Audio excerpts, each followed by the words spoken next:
Hey guys, I'm so glad you stopped by today. Doing dinner, as always. It's Wednesday. And I thought today we would do something that's quick, it's easy. Something Chris actually made the other day, and it was absolutely wonderful.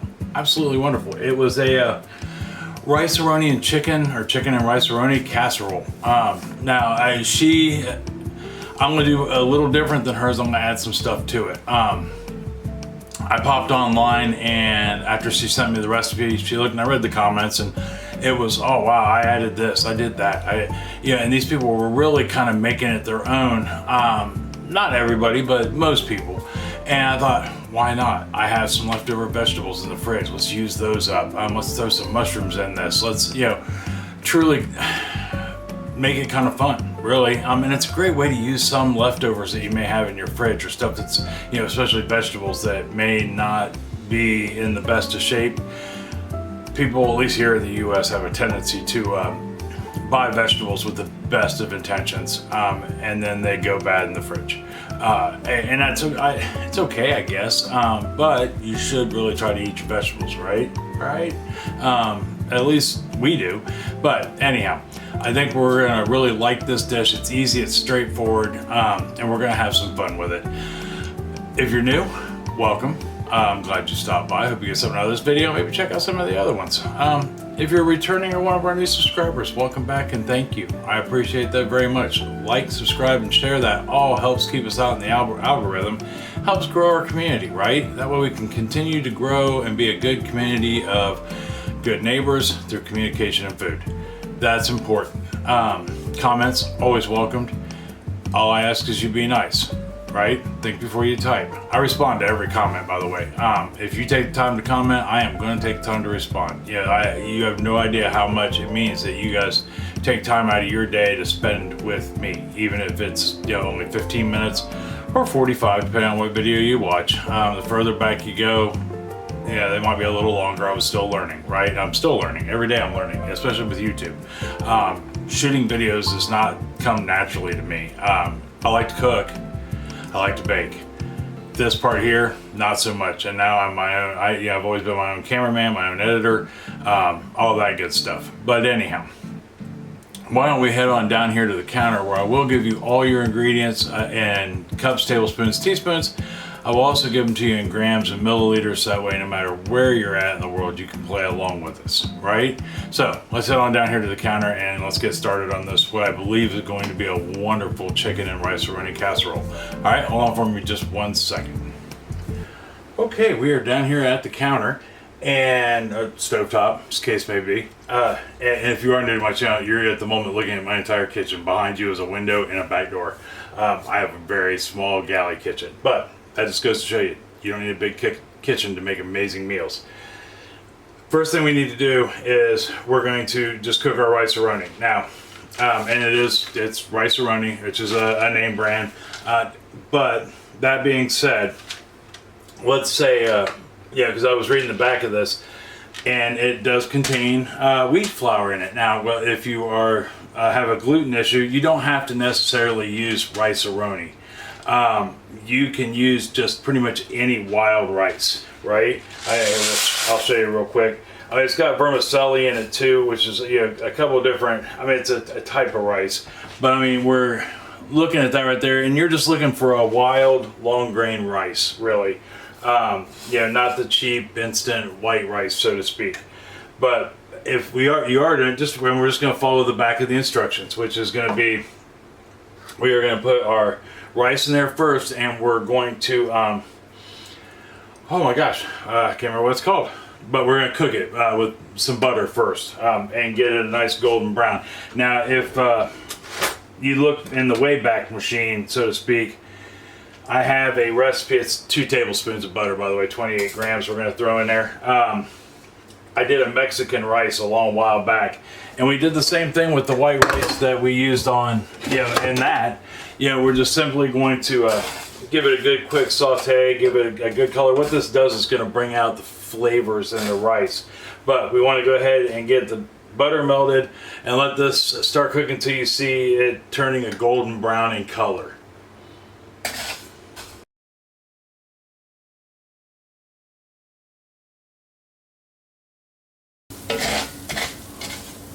so we got our sure rice a nice golden brown now.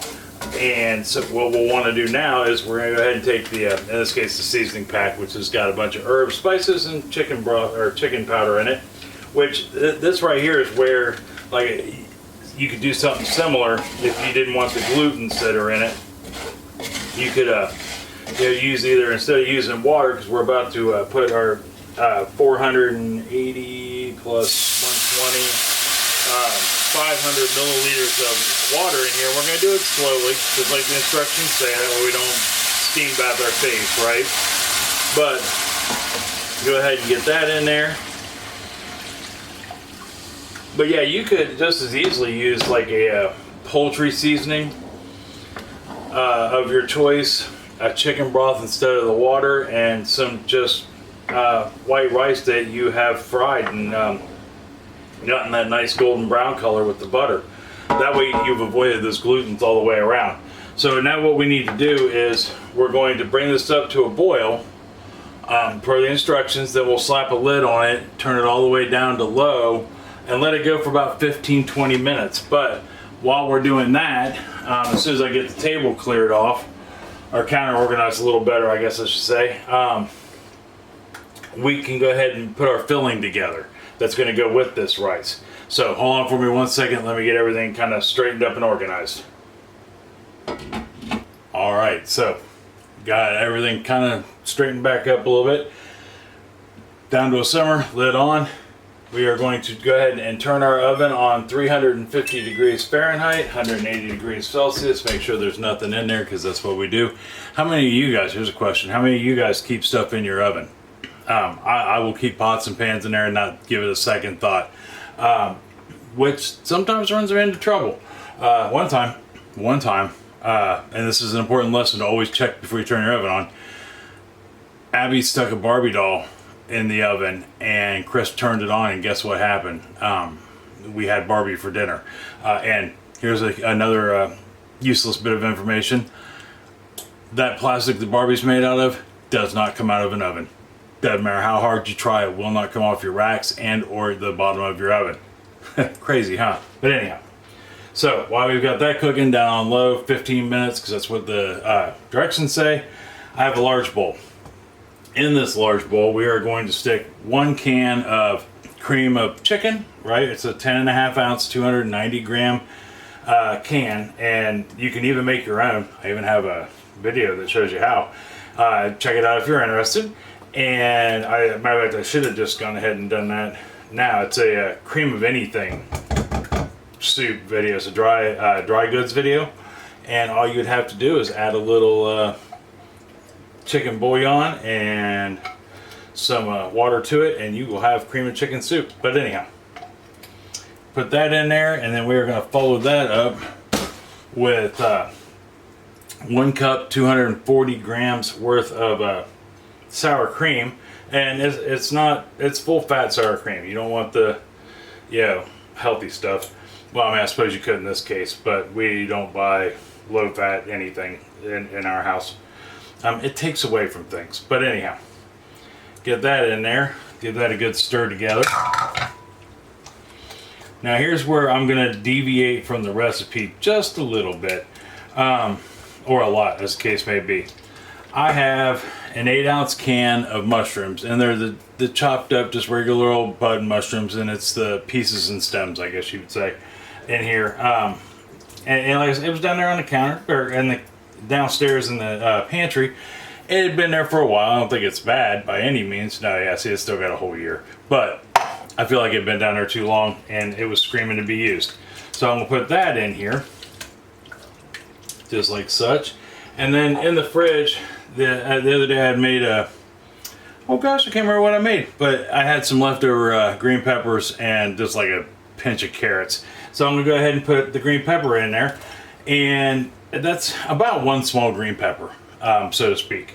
Go ahead and get that in there and give that a good stir. And then I'm gonna switch stirring utensils right quick, because we are gonna add the last bit. And while we do this, because I don't I don't have a gram weight for a rotisserie chicken, but we are using one rotisserie chicken or a fryer chicken, as the case may be. It depends on where you live. Yeah, if you do up your own whole chickens like we do, I also buy fryer chickens. I actually got rotisserie chickens at the grocery store. They had them marked down for like $2 a chicken. And okay, so I bought up 4 or 5 of them. It was almost all they had. I never take all. That's rude. You should always leave some for somebody else. But perfect. I just froze them. So this is one of them right here. But it calls for 4 cups of shredded chicken or 1 rotisserie chicken. But I feel that my 1 rotisserie chicken shredded is more than 4 cups. So I kind of want to see what the weight is on it, because I'm going to use all of it. Is my intention at any rate. It's going to be well over a pound. I figured it would be over a pound because most rotisserie chickens are a couple pounds. And this is going to be, yeah, it's exactly 2 pounds. It is almost exactly 2 pounds. It's 920 grams, which would be 2 pounds and 5/8 of an ounce. So I'm gonna say 2 pounds, 908 grams of shredded chicken, or 4 cups, which I think is way more than 4 cups. But anyhow, we now know 2 pounds of chicken is going into this. And so now we're gonna mix this up. And then what we have to do is wait for our rice to get done cooking. Okay, so here we are. We got our timer has gone off on our rice, and we are in good shape there. So we'll go ahead and get this a good stir. Now, here is where we have a couple options, and we'll just talk for a second. How's that sound? First of all, lately I've been watching restorations of old French mills and houses and castles that people have bought for like next to nothing and then restored and have gorgeous homes. Anyhow, it's been really cool. But a few people in the comments of the recipe Chris sent me said that their stuff was dry, and they were going to add some stuff to it, chicken broth, whatever. Along with some people said they just automatically added chicken broth to the dish. So our rice, which that's really hot, so I'm not going to grab it without a. Well, here I'll bring it over to you. See if we can see it, or I can just bring you to it. Wait 1 second. But our rice has some liquid left in it.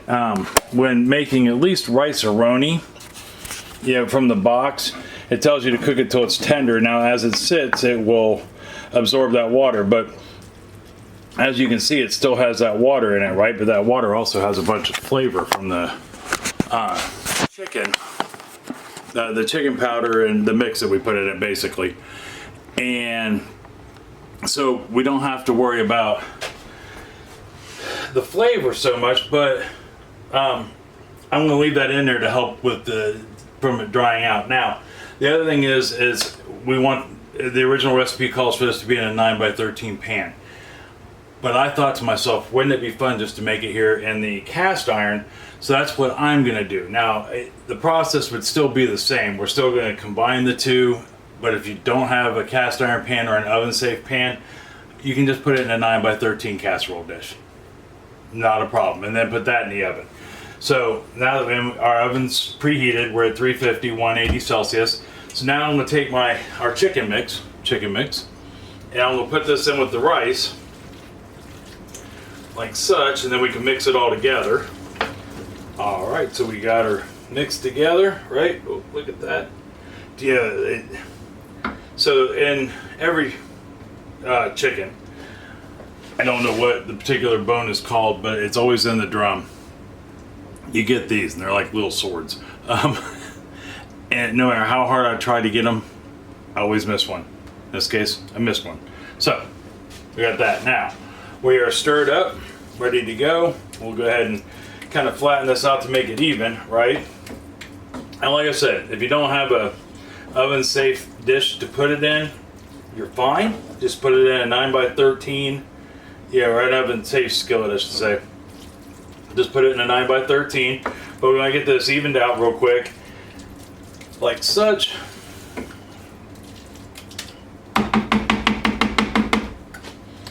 And the last thing I'm gonna put on here is some French fried onions. Now, I don't know any other company, at least in the US, that makes them besides French's. So I'm just gonna tell you to put some French fried onions on it.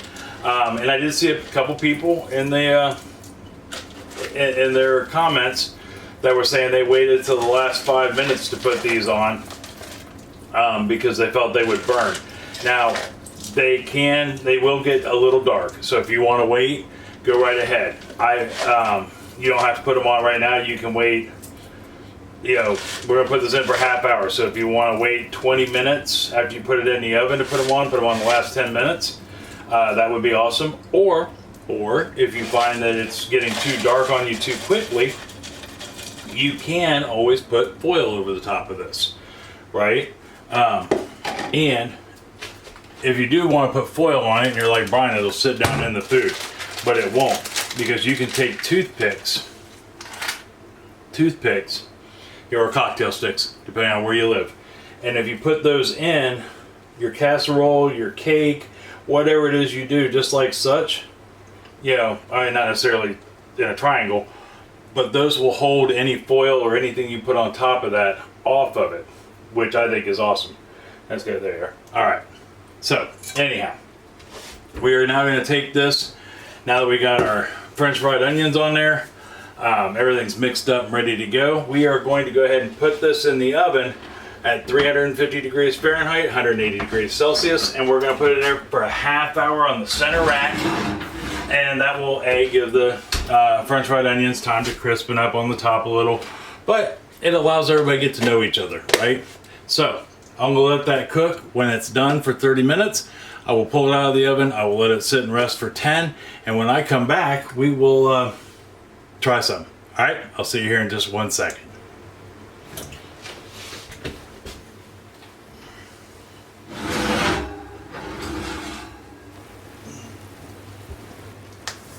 All right, there we have it. We are out of the oven. Not a bit of burnt on that at all, and I didn't have to cover it.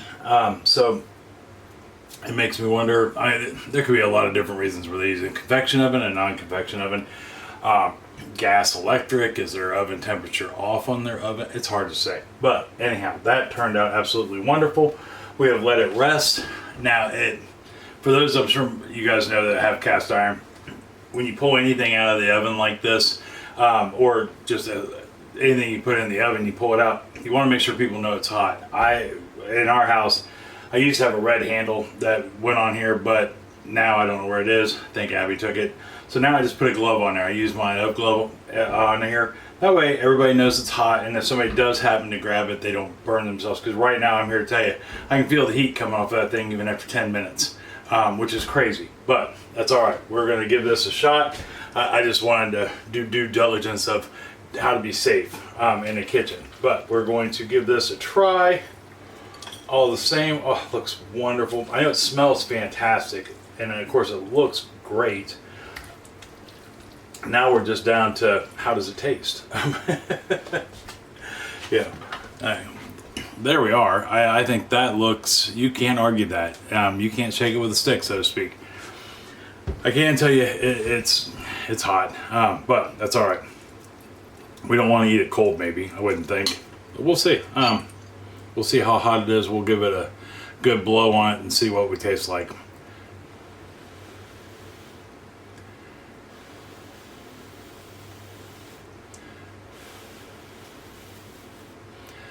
Here's looking at you.